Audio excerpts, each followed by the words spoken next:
Құрметті оқырмандар, Жезқазған қаласының орталықтандырылған кітапханалар жүйесі сіздердің назарларыңызға Темірбек Жүргеновтың туғанына 125 жыл толу мерейтойына арналған бейнебаянды ұсынады.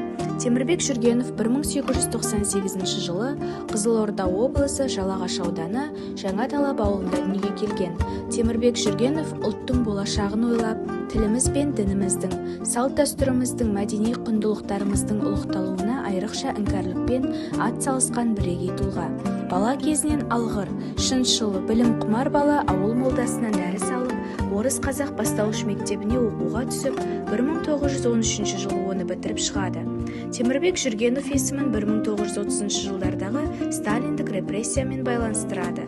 Себебі оның өмір сүрген уақыты осы қанды қырғын жылдарымен тұспа-тұс келген уақыт еді. Темірбек Жүргенов ұлттық мәдениет пен өнер саласы мамандарын даярлауға көп көңіл бөліп, қазақ жастарының КСРО-ның орталық қалаларындағы оқу орындарында білім алуына көмек көрсетіп отырды.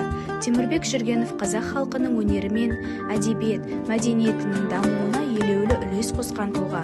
Темірбек Жүргенов есімімен аталатын мектептер мен көшелер бар. Оның шығармалары мен жасаған еңбектері бүгінгі жастарға үлгі өнеге. Бар жоғы 39 жыл ғұмыр кешіп елінің даңқын бүкіл әлемге паш еткен қайраткер, қай қазаққа да мақтаныш.